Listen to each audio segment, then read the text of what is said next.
Bonjour à tous. Voilà, je m'appelle Jean-Charles Renaudin, je travaille au sein de l'Agence d'innovation et de prospection internationale de la région Grand Est, où je suis responsable des activités de cybersécurité et du centre de réponse aux cyberattaques Grand Est Cybersécurité. Avec Jean-Luc Bellet, le responsable des opérations, nous allons à deux voix vous présenter ce centre avec quelques diapositives et répondre à quelques interrogations. Diapo suivante. Grand Est Cybersécurité, ça part de la stratégie nationale de cybersécurité initiée par le président de la République en 2021, qui consistait à proposer aux régions de mettre en œuvre sur chacun des territoires un centre de réponse aux cyberattaques en propre pour améliorer la résistance des entreprises et de l'écosystème du territoire aux cybermenaces, faciliter la mise en relation entre les utilisateurs de systèmes d'information et les experts en cybersécurité, puis également contribuer donc à l'amélioration et au développement du territoire. Alors, c'est un appel de manifestation à intérêt avait été lancé auprès de chaque région. 12 régions ont répondu favorablement. Euh, la région Rhône-Alpes n'a pas répondu à cet AMI. Aujourd'hui, 11 centres sont déjà ouverts. Il en reste encore un qui va bientôt ouvrir, c'est celui de la Corse. Diapo suivante. Alors, quel est le service délivré par ce centre? D'abord, il délivre un service gratuit d'assistance du lundi au vendredi pendant ce que l'on appelle les heures ouvrées. Un peu plus tard, on vous indiquera les horaires d'ouverture, qui consiste tout d'abord au travers d'un appel téléphonique et d'un dialogue avec un opérateur d'analyse à comprendre l'incident auquel vous êtes confronté, à l'analyser et à vous délivrer des premières recommandations. Si l'incident est grave, eh bien, on vous proposera de vous mettre en relation avec un prestataire de réponse à incident qualifié et référencé par nos soins. Nous en avons 18 sur le territoire du Grand Est. Alors, nous sommes en mesure de vous aider pour choisir le prestataire, un prestataire qui correspond à la taille de votre entreprise, à la localisation de votre entreprise et à votre problématique. À partir du moment où ce prestataire est choisi, eh bien, on vous accompagne dans la mise en relation avec lui. On vérifie, on s'assure que tout se passe bien et on vous suivra l'incident jusqu'à ce qu'il soit clos et finalisé. On vous propose également de vous accompagner sur des démarches plus administratives, déclaration à la CNIL ou encore toute la partie judiciarisation avec le dépôt de plainte. Et pour ce faire, nous avons établi une convention avec la police et la gendarmerie sur le territoire du Grand Est qui nous permet d'être en relation directe avec eux et de pouvoir vous apporter notre soutien dans cette démarche de vous aider à préparer ce dépôt de plainte et vous accompagner dans la mise en relation avec les services spécialisés de la police et de la gendarmerie. Évidemment, ce centre nous permet d'avoir une photographie des incidents qui se passent sur le territoire du Grand Est et nous permet d'avoir une meilleure connaissance de la menace. Et nous sommes également en relation avec tous les acteurs nationaux de réponse aux cyberincidents, le CERT-FR de l'ANSSI, qui est notre grand frère et qui nous a incubés, voilà, avec Cybermalveillance, la plateforme de réponse aux cyberattaques, et les autres CERT, qu'ils soient sectoriaux ou régionaux, qui sont présents sur le territoire national. Diapo suivante. Alors, les bénéficiaires de notre dispositif, ce sont les PME, les ETI présentes sur le territoire, les collectivités territoriales de plus de 1500 habitants, les établissements publics territoriaux rattachés à ces collectivités territoriales et les associations de taille significative, c'est-à-dire les associations qui ont soit des salariés ou un système d'information déployé. Alors les particuliers, les TPE ou les petites collectivités sont soutenus par la plateforme Cybermalveillance les grandes entreprises, les opérateurs d'importance vitale ou les opérateurs de services essentiels, mais également la région, les départements ou les grandes métropoles. Il y en a 4 sur le territoire du Grand Est. Strasbourg, Nancy, Metz et Reims sont soutenus directement par le centre de l'ANSSI, le CERT-FR. Voilà. Et à côté, nous avons aussi ce que l'on appelle des CERT sectoriels. Par exemple, il y a un CERT maritime, un CERT santé, un CERT aéronautique, hein, qui sont là aussi pour traiter des sujets spécifiques. Diapo suivante.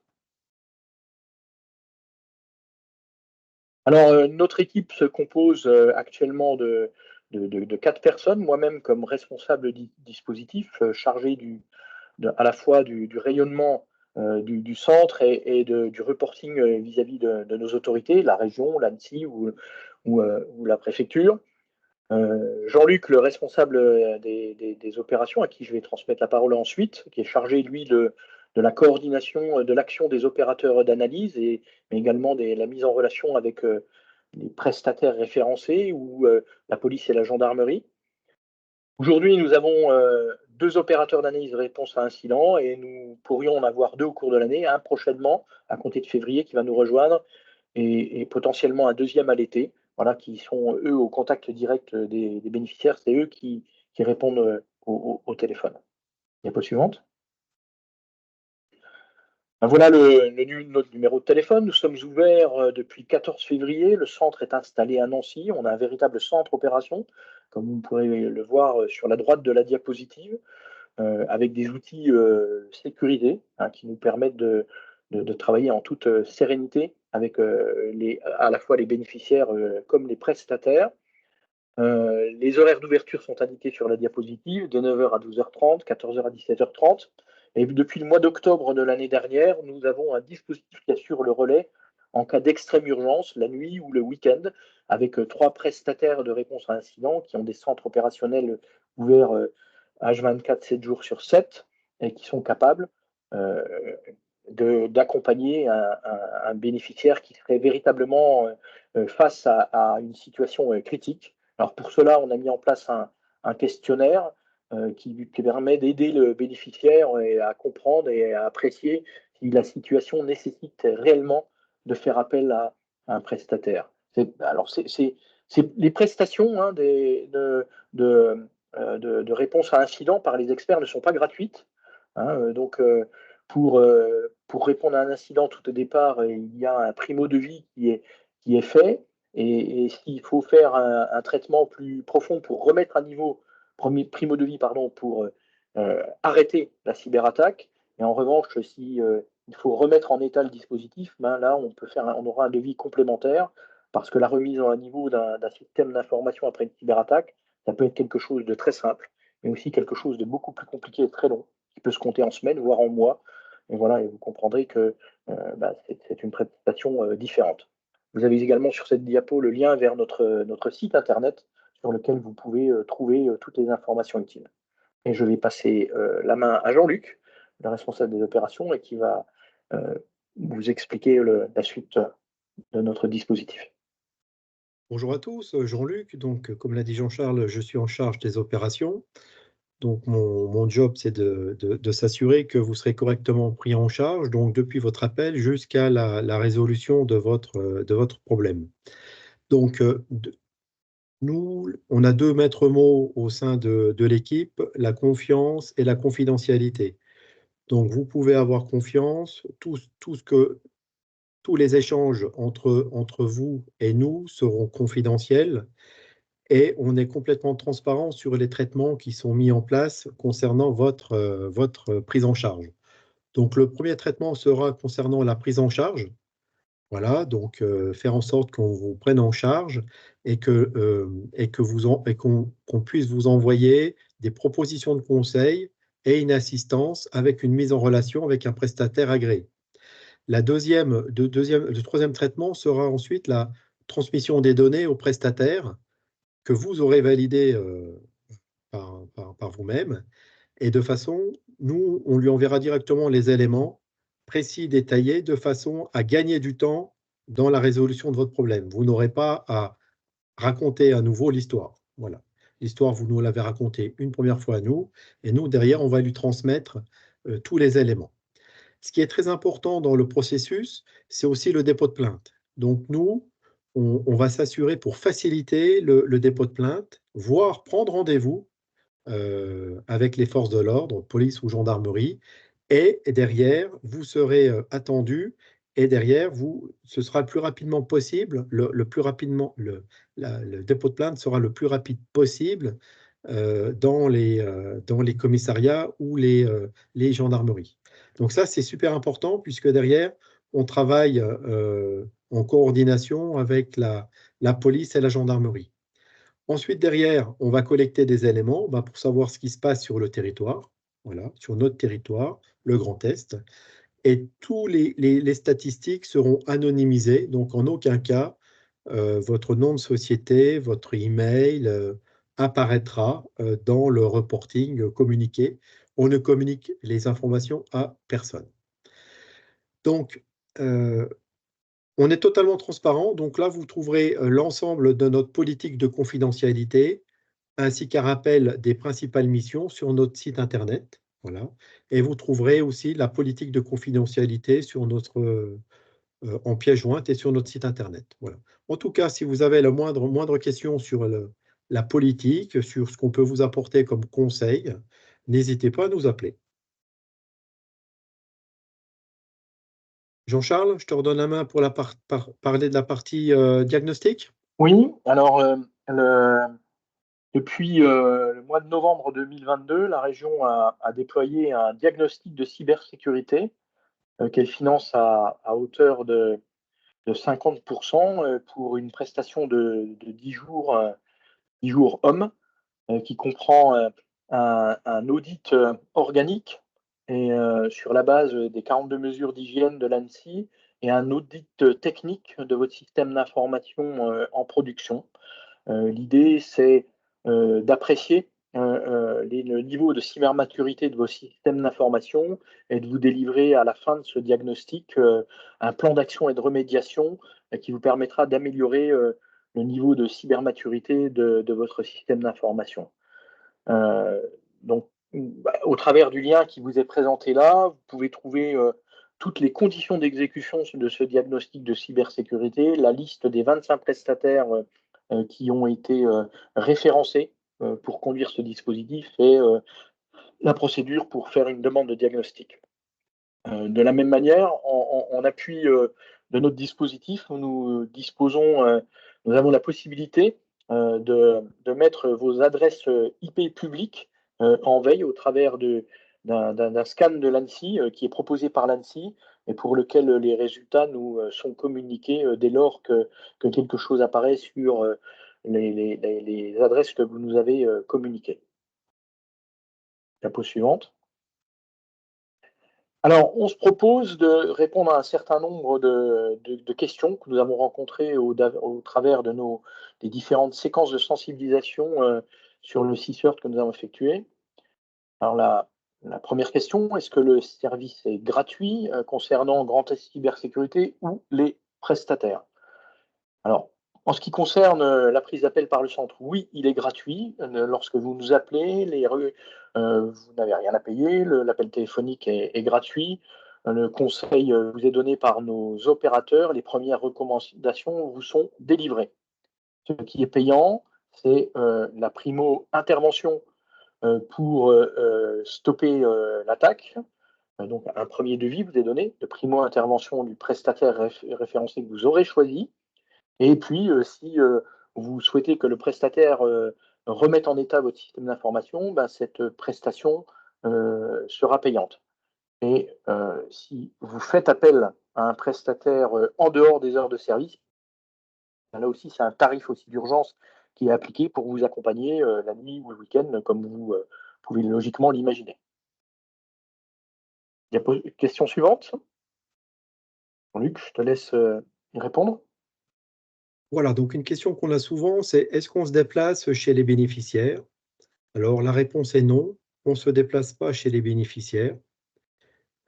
Par contre, notre objectif, c'est vraiment de bien comprendre la problématique. Est-ce que la disponibilité, l'intégrité sont impactés, la confidentialité sont impactées. Et bien sûr, une fois qu'on vous aura mis en relation avec un prestataire, les prestataires, dans la fiche qu'on vous envoie, il y a tout le détail de la fiche prestataire ainsi que les modalités de déplacement de ces prestataires. Donc oui, les prestataires, ils se déplacent sur un périmètre au cas par cas et vous avez l'ensemble du détail dans les fiches qu'on vous envoie au niveau des informations. Un complément par rapport à la question précédente. Donc, nous, on va vous accompagner de l'appel, voire à la notification de la CNIL pour le dépôt de plainte. Donc, si au niveau RGPD, si au niveau fuite de données, vous avez des fuites de données, on peut vous aider aussi à faire le dépôt de plainte, le dépôt de la violation au niveau de la CNIL. Voilà. Donc, on vous accompagne tout au long du processus de l'appel, du dépôt de plainte, voire malheureusement vis-à-vis de la CNIL. Alors, ça est-ce que le tombe dépôt bien. de plainte est obligatoire? Vas-y, réponds, Jean-Luc. Notre question, donc le dépôt de plainte est-il obligatoire? Alors, non. Par contre, nous recommandons très, très fortement le dépôt de plainte systématiquement dans les 72 heures après la constatation de l'incident par rapport à la loi LOPMI. De toute façon, alors ma réponse, elle est incorrecte, oui et non. C'est obligatoire, oui, si jamais vous voulez bénéficier de vos indemnisations, faire fonctionner vos incidents, vos assurances cyber. Et puis, bien sûr, si jamais vous voulez aider la communauté avec l'analyse pour savoir quelle souche de virus, que la police gendarmerie puisse investiguer les recherches, oui, il faut déposer plainte. Donc, nous, on conseille vraiment vivement de recommander plainte, que vous ayez une assurance cyber ou pas. Mais formellement, c'est vous qui décidez. Voilà, c'est le C'est vous bénéficiaire qui qui décidez. décide ou Voilà. pas de déposer plainte. Voilà. Et nous, on est là pour faciliter. Donc, notre valeur ajoutée, c'est de faciliter le dépôt de plainte, tantôt en zone police, tantôt en zone gendarmerie. Alors, les horaires de prise en charge, eh bien, comme pendant les heures ouvrées du lundi au vendredi, voilà. Et effectivement, ben, il y a un relais qui est possible par, comme je vous l'ai dit, au travers de 3 prestataires qui ont des centres d'appel H24 7 jours sur 7 et qui peuvent prendre le relais la nuit ou le week-end si vous devez faire face à un incident grave.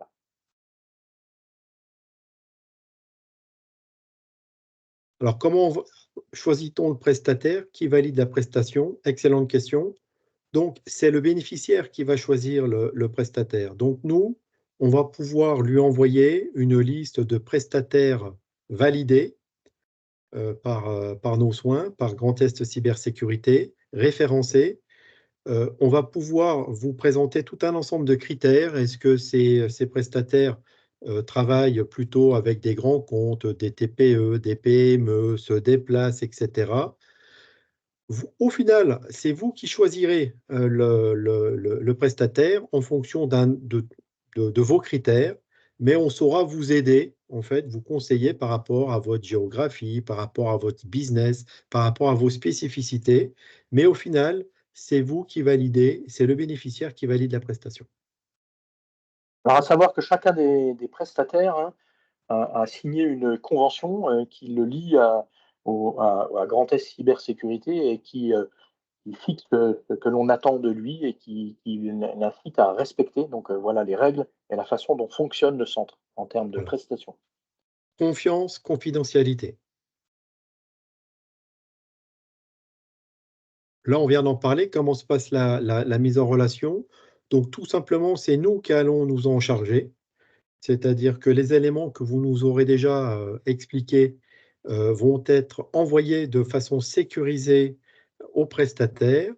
Nous, on aura vérifié qu'il ne s'agit pas de bobologie, donc c'est vraiment un incident grave, et le prestataire se mettra directement après en relation avec vous, ne perdra pas de temps, aura déjà tous les éléments et pourra enclencher les premières actions de remédiation.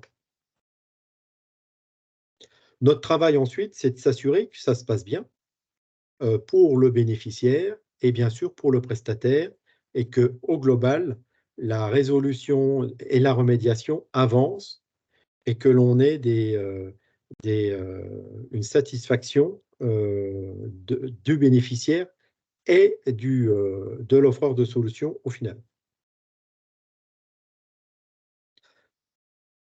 Alors, comment on vérifie qu'un incident est grave? Eh bien, tout simplement, on va poser tout un ensemble de questions. On va échanger ensemble. Est-ce que la disponibilité est impactée? Est-ce que l'intégrité est impactée?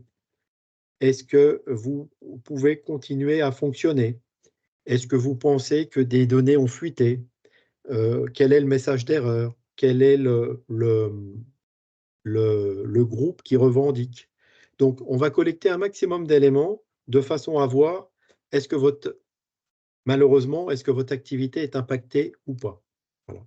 Et donc, souvent, très souvent, malheureusement, c'est la disponibilité qui est impactée, donc impact sur l'activité, papier-crayon. Voilà, donc là, systématiquement, on recommande de mettre en relation avec un prestataire, un offreur de solutions, comme vu précédemment. Jean-Charles, la dernière question pour toi? Oui, oui, on est en lien avec l'ANSSI. Tout d'abord, c'est l'ANSSI qui nous a accompagnés dans le montage de ce centre. On a été incubé par l'ANSSI pendant 6 mois et aujourd'hui, nous échangeons très régulièrement avec l'ANSSI. Nous nous voyons toutes les semaines, une semaine avec l'ensemble des 6 heures régionaux pour que l'on partage nos bonnes pratiques, nos expériences et qu'on améliore à la fois nos procédures et notre outillage. Donc tous ensemble, on discute de tous ces sujets. Et la semaine suivante, on fait un point opérationnel, 6 heures par 6 heures. Donc voilà, on a entre 30 et 45 minutes où on parle des différents dossiers que l'on suit sur le terrain, les problématiques qu'on rencontre, les cyberattaques auxquelles on a été confronté, les incidents, comment on les a traités. Ça marche dans les deux sens. L'ANSSI nous informe, nous les informons. Voilà, il y a un flux permanent d'informations et donc un dialogue constructif qui est là pour contribuer à l'amélioration de la cyber-résilience de notre territoire. Donc oui, on communique très très bien avec l'ANSSI, on communique très bien également avec les autres systèmes régionaux si un incident concerne une structure qui a un pied dans un territoire et un pied dans un autre. Et c'est exactement la même chose si une entreprise qui dépend d'un système sectoriel, par exemple dans le domaine de la santé ou dans le domaine maritime, nous appelle, on sera capable également de le mettre en relation et de dialoguer avec ce système sectoriel pour lui apporter les informations complémentaires nécessaires. Voilà, bah, écoutez, nous sommes arrivés au terme de cette présentation. Cette dernière diapositive reprend des informations essentielles que sont notre numéro de téléphone, le lien vers le site internet. Voilà, et bien écoutez, notre centre est à votre service. N'hésitez pas à nous appeler si vous êtes confronté à un incident ou même si vous avez un doute. Vaut mieux nous appeler, même si ce n'est pas un incident, que attendre trop longtemps. Le succès contre les cybermenaces, et c'est aussi une bataille contre le temps. Donc voilà, si vous avez une interrogation, un doute, appelez-nous. On saura vous répondre et vous dire si on peut vous aider ou pas. On est là pour ça. Merci à tous. À bientôt.